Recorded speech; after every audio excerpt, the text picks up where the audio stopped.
Hi friends, welcome to Cricket 360. Dream11 போன்ற cash contest apps எல்லாமே வந்து முற்றிலுமா தடை செய்யப்பட்டிருக்கு இந்தியாவில். இதுக்கப்புறம் இந்த ஆப்ஸ்லாம் வந்து கோர்ட்டுக்கு வந்து போய் சேலஞ்ச் பண்ணுவாங்களா இந்த லாவுக்கு எகெயின்ஸ்டா அப்படின்னு சொல்லி ஒரு சந்தேகம் வந்து தொடர்ந்து யூசர்ஸ்க்கு இருக்குது. Dream11 நிறுவனம், கேம்ஸ் கிராஃப்ட் போன்ற சில நிறுவனங்கள் வந்து நாங்கள் கோர்ட்டுக்கு போக மாட்டோம், சேலஞ்ச் பண்ண மாட்டோம்னு ஏற்கனவே அறிவிச்சிருந்தாங்க. நான் ஆனால் என்னோட முந்தைய வீடியோலையும் சொல்லியிருந்தேன், ஒரு சில ஆப்ஸ் வந்து போகிறதுக்கு நிறைய வாய்ப்பு இருக்குங்கிறத பற்றி.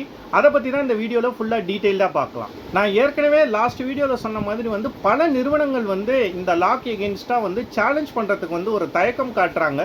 இப்போ கூட பார்த்தீங்கன்னா கர்நாடகா ஹைகோர்ட்டில் வந்து பார்த்தீங்கன்னா தேர்ஸ்டே அன்னைக்கு வந்து A23 ரம்மி ஆப் அவங்க தான் வந்து இந்த லாக் எகெயின்ஸ்டாக வந்து சேலஞ்ச் வந்து கர்நாடகா ஹைகோர்ட்டில் பண்ணியிருக்காங்க.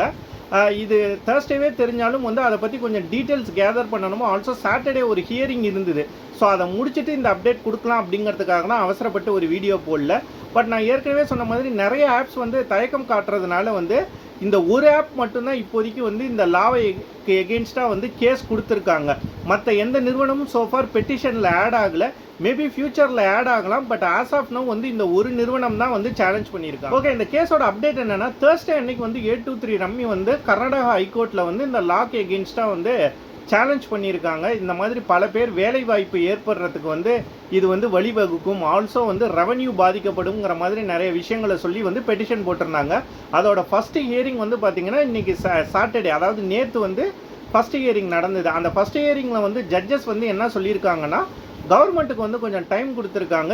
எதனால் இந்த கேம் ஆப்ஸை வந்து தடை செஞ்சுருக்கீங்க, அதுக்கான காரணம் என்ன அப்படிங்கிறத வந்து சென்ட்ரல் கவர்மெண்ட் வந்து ஆன்சர் பண்ணணுங்கிற மாதிரியும், சேம் டைம் வந்து இந்த A23 ரம்மி ஆப்பும் வந்து ஏன் உங்களை தடை செய்யக்கூடாது, இதனால் என்ன விளைவுகள் இருக்குன்னு நீங்கள் சொல்கிறீங்கிறதையும் வந்து ஸ்ட்ராங்கான பாயிண்ட்ஸோடு வந்து நீங்கள் நெக்ஸ்ட் ஹியரிங்கில் வந்து ரெண்டு தரப்பும் வந்து ஆன்சர் பண்ணணுங்கிற மாதிரி வந்து சொல்லியிருக்காங்க. இப்போ நெக்ஸ்ட் ஹியரிங் டேட் பார்த்தீங்கன்னா September 8. பிகாஸ் வந்து கவர்மெண்ட்டும் இதுக்கு ஆன்சர் பண்ணுறதுக்கு கொஞ்சம் டைம் கொடுப்பாங்க. சேம் வே வந்து இந்த A23 ரம்மி கம்பெனியும் வந்து அவங்களோட பாயிண்ட்ஸை வந்து முன்னெடுத்து போகிறதுக்கு வந்து கொஞ்சம் டைம் கொடுப்பாங்க. அதனால் 1 வீக் டைம் கொடுத்துருக்காங்க. ஸோ அந்த September 8 அன்னைக்கே தீர்ப்பு கிடைக்குமா அப்படின்னு சொல்லி நீங்கள் பார்த்தீங்கன்னா நிச்சயம் வந்து அதுக்கான சான்சஸ் குறைவு தான். ஒருவேளை கோர்ட் வந்து இந்த லாக் எகெயின்ஸ்டாக ஸ்டே கொடுப்பாங்களா அப்படின்னு சொல்லி பார்த்தீங்கன்னா அதுவும் எனக்கு தெரிஞ்ச சான்ஸ் கம்மின்னு தான் நான் பார்க்குறேன். ஏன்னா வந்து கவர்மெண்ட்டையும் வந்து அவங்க சில பாயிண்ட்ஸ் வந்து ஆன்சர் பண்ண சொல்லி கேட்டிருக்காங்க, இந்த ரம்மி தரப்பையும் கேட்டிருக்காங்க. ஸோ இதெல்லாம் வந்து ஒரு சில காலம் வந்து இந்த ஹியரிங் போகும் அப்படிங்கிற மாதிரி தான் வந்து நான் பார்க்குறேன். ஆல்சோ இன்னொரு விஷயம் வந்து லாஸ்ட் வீடியோலேயே நான் சொல்லியிருந்தேன், நிறைய ஆப்ஸ் வந்து இதுக்கு சேலஞ்ச் பண்ண தயங்குறாங்கன்னு. அதில் சில பேர் கமெண்ட்லாம் பண்ணியிருந்தீங்க, இல்லை ஃபேண்டசி ஃபெடரேஷன்லாம் போகிறாங்க, ஆல் இண்டியா கேமிங் ஃபெடரேஷன்லாம் போகிறாங்கன்னு.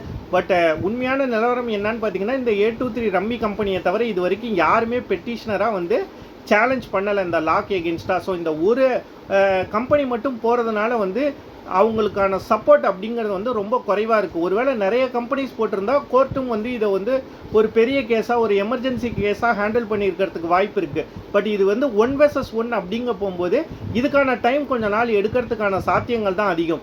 அதே மாதிரி தீர்ப்பும் வந்து எந்த மாதிரி வருங்கிறதெல்லாம் வந்து நம்ம இப்போ உறுதியாக சொல்ல முடியாது. அடுத்தடுத்த கட்ட ஹியரிங்ஸ்லேயும் கவர்மெண்ட் சைடு என்ன சொல்கிறாங்க, இந்த ஆப் சைடு என்ன சொல்கிறாங்க அப்படிங்கிறத பொறுத்து தான் வந்து தீர்ப்புக்கு வந்து ஒரு வழி கிடைக்கும். ஸோ அது உடனே கிடைக்குமா அப்படின்னு கேட்டால் எனக்கு தெரியல.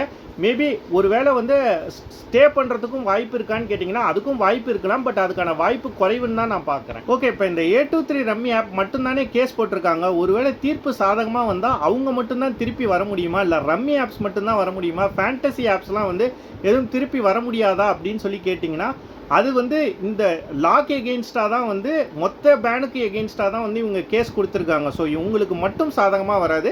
தீர்ப்பு சாதகமாக வந்தால் எல்லா ஆப்ஸுக்குமே அது சாதகமாக தான் இருக்கும். ஒருவேளை தீர்ப்பு வந்து இவங்களுக்கு எதிராக, அதாவது வந்து கவர்மெண்ட்டோட லா வந்து செல்லும், ஸோ அந்த பேன் வந்து தொடரும் அப்படின்னு சொல்லி கோர்ட்டு கொடுத்துட்டா இவங்க என்ன பண்ணுவாங்கன்னா மேபி சுப்ரீம் கோர்ட்டுக்கு வந்து அப்பீல் பண்ணுறதுக்கு போகலாம், இல்லை அதை கையும் விடலாம். அதை நம்ம வந்து இப்போ எதுவுமே சொல்ல முடியாது. ஆல்சோ மேலும் ஒரு விவரம் என்னன்னா வந்து கர்நாடகா வந்து ஸ்டேட் கவர்மெண்ட்டும் தமிழ்நாடு ஸ்டேட் கவர்மெண்ட்டும் கூட வந்து பார்த்திங்கன்னா இந்த லாக் எகெயின்ஸ்டாக வந்து அந்தந்த ஸ்டேட் ஹைகோர்ட்ஸில் வந்து ஒரு கேஸ் கொடுக்க போகிறதா ஒரு நியூஸ் இருக்குது. பட் இது ஒரு உறுதியான தகவல் இல்லை. காரணம் வந்து இந்த 2 ஸ்டேட்டோட IIT மினிஸ்டர்ஸ் என்ன சொல்லியிருக்காங்கன்னா, இதனால் நிறைய revenue loss and job loss ஏற்படுறதுக்கு வாய்ப்பு இருக்குது, ஆல்சோ ஸ்டேட்டோட உரிமையை வந்து பறிக்கிற மாதிரி இருக்குங்கிற மாதிரியான கருத்துக்களை சொன்னதுனால இந்த ஒரு அசம்ஷன் இருக்குது. ஒருவேளை அவங்க கோர்ட்டுக்கு போகலாம், போகாமையும் இருக்கலாம். பட் அதை பற்றி பற்றி எந்த அப்டேட்டும் இப்போதைக்கு அஃபிஷியலாக கிடையாது. இப்போதைக்கு இருக்கிற ஒரே அப்டேட் இந்த A23 ரம்மி ஆப் மட்டும்தான் வந்து கோர்ட்டில் கேஸ் கொடுத்துருக்காங்க. அதோட நெக்ஸ்ட் ஹியரிங் வந்து பார்த்தீங்கன்னா செப்டம்பர் 8 அன்னைக்கு. செப்டம்பர் 8 ஹியரிங்க்கு அப்புறம் வந்து அந்த அப்டேட் பற்றி ஒரு வீடியோ போடுறேன். இதுக்கு நடுவுலையும் வேறு எதுவும் அப்டேட் கிடைச்சாலும் நிச்சயம் ஒரு வீடியோ அப்டேட் பண்ணுறேன். இப்போதைக்கு இதுதான் ஸ்டேட்டஸ். இந்த வீடியோ நிச்சயம் வந்து உங்களுக்கு ஒரு இன்ஃபர்மேட்டிவாக இருக்குன்னு சொல்லி நான் நம்புகிறேன். அப்படி இருக்கிற பட்சத்தில் மறக்காமல் இந்த வீடியோவை லைக் பண்ணுங்கள், ஷேர் பண்ணுங்கள், கமெண்ட் பண்ணுங்கள், நம்ம சேனலை சப்ஸ்கிரைப் பண்ணுங்கள். தேங்க்ஸ் ஃபார் வாட்சிங்.